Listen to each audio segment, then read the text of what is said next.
تصور کیجیے ایک ایسا بادشاہ جس کے حکم پر ہوائیں چلتی تھیں، جس کی زبان سے نکلا ایک لفظ پہاڑوں کو جھکا دیتا تھا، جس کے دربار میں انسان نہیں بلکہ جن اور پرندے بھی سر جھکا کر حاضر ہوتے تھے۔ کیا یہ کوئی افسانہ ہے، کوئی قصہ کہانی؟ نہیں، یہ تاریخ ہے، قرآن کی گواہی ہے، اللہ کا کلام ہے۔ یہ ہے حضرت سلیمان علیہ السلام کی داستان، ایک نبی، ایک بادشاہ جن کی سلطنت آسمان سے زمین تک پھیلی ہوئی تھی۔ تعارف۔ قرآن کریم میں حضرت سلیمان علیہ السلام کا ذکر متعدد مقامات پر آیا ہے۔ سورۃ النمل، سورۃ السبا اور سورۃ الانبیاء میں اللہ تعالیٰ نے ان کی عظمت، ان کے معجزات اور ان کی نبوت کا تفصیلی تذکرہ فرمایا ہے۔ وہ حضرت داؤد علیہ السلام کے فرزند تھے اور بیٹے نے باپ کی وراثت کو صرف بادشاہت میں نہیں بلکہ علم، حکمت اور نبوت میں بھی آگے بڑھایا۔ قرآن فرماتا ہے، وَوَرِثَ سُلَيْمَانُ دَاؤُدَ، اور سلیمان نے داؤد کی میراث پائی۔ سورۃ النمل 16۔ لیکن یہ میراث کوئی عام میراث نہ تھی، یہ وہ طاقت تھی جو اللہ نے کسی کو نہیں دی اور سلیمان علیہ السلام نے خود مانگی تھی۔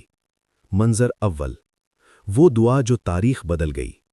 ایک دن حضرت سلیمان علیہ السلام نے اللہ کے حضور دعا کی، وہ دعا جو قرآن کریم میں محفوظ ہے۔ سورۃ الصاد آیت 35 میں، رب اغفر لی وہب لی ملکن لا ینبغی لأحد من بعدی، اے میرے رب مجھے بخش دے اور مجھے ایسی سلطنت عطا کر جو میرے بعد کسی کو نصیب نہ ہو۔ اللہ نے یہ دعا قبول فرمائی اور وہ کچھ دیا جو کائنات کی تاریخ میں کسی انسان کو نہیں ملا۔ جنوں کی فوجیں، ہواؤں پر حکمرانی، پرندوں کی زبان کا علم اور ایک ایسا اقتدار جس کی مثال نہ پہلے تھی نہ بعد میں۔ منظر دوم، جنوں کا لشکر۔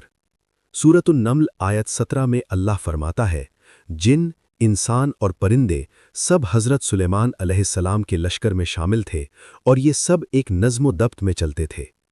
جن کیا کرتے تھے؟ قرآن بتاتا ہے سورۃ السبا آیت 13 میں کہ وہ حضرت سلیمان علیہ السلام کے لیے محلات تعمیر کرتے تھے، بڑے بڑے حوض بناتے تھے، دیگیں بناتے تھے جو اپنی جگہ سے نہ ہلیں، اور بڑے بڑے پیالے۔ یہ جن خوف سے کام نہیں کرتے تھے، یہ ایک نبی کے حکم کے تحت اللہ کی اجازت سے ایک عظیم مقصد کے لیے کام کرتے تھے۔ اور جو جن حکم نہ مانتا، قرآن بتاتا ہے اللہ نے جنوں میں سے سرکشوں کو بھی حضرت سلیمان علیہ السلام کے تابع کر دیا تھا۔ سورۃ الانبیاء آیت 82 میں ارشاد ہے کہ شیاطین میں سے جو غوطہ خور تھے وہ ان کے لیے کام کرتے اور ان کے علاوہ دیگر بھی، اور اللہ ان کی نگہبانی کرتا تھا۔ منظر توم، ہوا اور وہ سفر جو مہینوں میں ہوتا تھا۔ اللہ نے حضرت سلیمان علیہ السلام کے لیے ہوا کو مسخر کر دیا۔ سورۃ السبا آیت 12 میں ارشاد ہے، صبح کی ہوا 1 مہینے کی مسافت اور شام کی ہوا 1 مہینے کی مسافت طے کرتی تھی۔ وہ تخت سلیمانی جس پر بیٹھ کر وہ سفر کرتے تھے، ہوا اسے اٹھاتی تھی اور وہ آسمانوں پر تیرتا تھا، ایک ایسا منظر جو آنکھوں نے کبھی نہیں دیکھا۔ یہ سب کچھ کسی طلسم یا جادو سے نہیں تھا، یہ اللہ کا خصوصی عطیہ تھا، ایک نبی کی دعا کا جواب تھا اور ایک الہی منصوبے کا حصہ تھا۔ منظر چہارم، چیونٹی کا درس اور عاجزی کا لمحہ۔ اس عظیم اقتدار کے باوجود حضرت سلیمان علیہ السلام کا دل اللہ کے سامنے ہمیشہ جھکا رہا۔ سورۃ النمل میں وہ لمحہ آتا ہے جب وادی نمل سے گزرتے ہوئے ایک چیونٹی نے اپنی قوم کو آواز دی، اے چیونٹیوں، اپنے گھروں میں چلی جاؤ، کہیں ایسا نہ ہو کہ سلیمان اور ان کا لشکر تمہیں کچل دے۔ حضرت سلیمان علیہ السلام نے چیونٹی کی یہ بات سنی اور مسکرائے اور فوری طور پر اللہ کا شکر ادا کیا۔ سورۃ النمل آیت 19 میں ان کی دعا محفوظ ہے، رب اوزعنی ان اشکر نعمتک، اے میرے رب مجھے توفیق دے کہ میں تیری نعمتوں کا شکر ادا کروں۔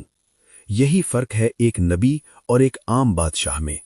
طاقت نے انہیں متکبر نہیں بنایا بلکہ ہر لمحہ انہیں اللہ کے قریب تر کیا۔ کلائمیکس، عرش بلقیس کا واقعہ۔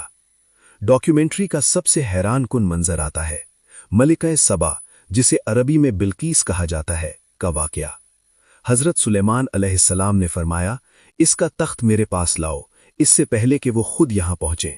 سورۃ النمل آیت 38۔ ایک جن نے کہا، میں اسے لا سکتا ہوں، اس سے پہلے کہ آپ اپنی مجلس سے اٹھے۔ لیکن پھر ایک اور نے کہا، جسے علم من الکتاب یعنی کتاب کا علم تھا، میں پلک جھپکنے سے پہلے لا سکتا ہوں۔ سورۃ النمل آیت 40۔ اور واقعی ایک لمحے میں وہ تخت حاضر تھا، یمن سے بیت المقدس تک پلک جھپکنے میں۔ نتیجہ اور سبق آج ہمارے لیے پیغام۔ حضرت سلیمان علیہ السلام کی یہ داستان ہمیں کیا سکھاتی ہے؟ پہلا سبق، طاقت اللہ کی دین ہے۔ جنوں پر اقتدار، ہواؤں پر حکم، سلطنت کی وسعت، یہ سب اللہ کی عطا تھی، اور حضرت سلیمان علیہ السلام نے اس عطا کو کبھی اپنی ذات کی طرف منسوب نہیں کیا۔ دوسرا سبق، علم طاقت سے بڑا ہے۔ جن نے کہا میں مجلس ختم ہونے سے پہلے لاؤں گا، لیکن صاحب علم نے کہا میں پلک جھپکنے میں لاؤں گا۔ قرآن ہمیں بتاتا ہے کہ علم، خاص طور پر اللہ کا دیا ہوا علم، کائنات کی سب سے بڑی طاقت ہے۔ تیسرا سبق، شکر گزاری اقتدار کو محفوظ رکھتی ہے۔ قرآن سورۃ النمل میں فرماتا ہے، وَمَن شَكَرَ فَإِنَّمَا يَشْكُرُ لِنَفْسِهِ، جو شکر کرے وہ اپنے ہی فائدے کے لیے کرتا ہے۔ آج ہم جنوں کی فوجیں نہیں رکھتے، ہواؤں پر حکم نہیں چلاتے، لیکن ہم وہی دعا کر سکتے ہیں جو حضرت سلیمان علیہ السلام نے کی تھی، رب اوزعنی ان اشکر نعمتک، اے میرے رب مجھے توفیق دے کہ میں تیری نعمتوں کا شکر ادا کروں۔